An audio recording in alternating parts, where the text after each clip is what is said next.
Depuis cette année, on est passé en biodynamie, en biologie, en biodynamie sur l'ensemble du domaine. J'ai une démarche inverse de beaucoup de domaines qui, au moment où ils s'installent, passent en biologie et puis après se posent d'autres questions. Moi, j'ai voulu me poser des questions qui me paraissaient, à moi, plus importantes à ce moment, au démarrage, c'est-à-dire d'éviter de tasser les sols, de vraiment penser au sol, puisque c'est vraiment le seul élément sur lequel on puisse vraiment influer dans l'aspect terroir. Le terroir, c'est le ciel et le temps, je peux rien y faire. C'est la plante, elle est déjà là.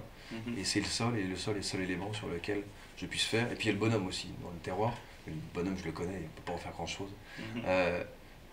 Donc, je voulais d'abord éviter de tasser les sols. Donc, avant... Vous faites ça de quelle façon, éviter de tasser Alors, les sols? voilà, avant de passer en biologie, on a limité les tassements de sol, donc on est passé sur des tracteurs beaucoup plus légers. Au lieu d'avoir un tracteur qui fait à peu près 4 tonnes pour faire le traitement, on n'a plus qu'un tracteur qui fait 1 tonne. On tasse beaucoup moins. On fait beaucoup moins de travaux mécaniques. On laboure toutes les vignes, et on les laboure au cheval, avec notre cheval. Donc depuis 2004, on a un cheval au domaine qu'on utilise pour faire le labour de toutes les vignes, donc de 6 hectares de cru, de villages, premier cru et grand cru.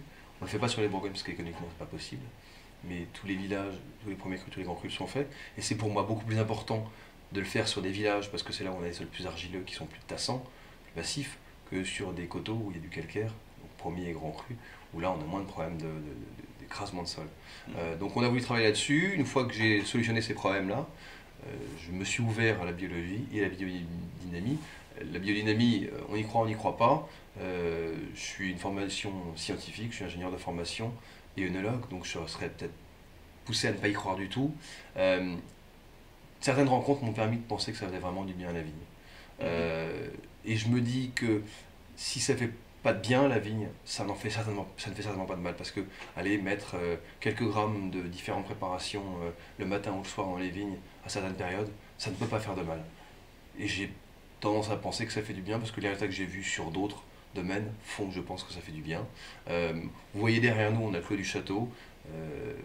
Je dis qu'on passe tout le domaine en biodynamie. On passe tout le domaine sauf le clos du château qui va être découpé en 4. Et on va faire des essais de biodynamie et non biodynamie sur 2 zones du clos du château pour voir sur les 5 prochaines années s'il y a un réel effet ou s'il n'y a pas d'effet du tout. Et puis dans 5 ans, on pourra faire le bilan. Mais on passe aujourd'hui tout le reste du domaine en biodynamie.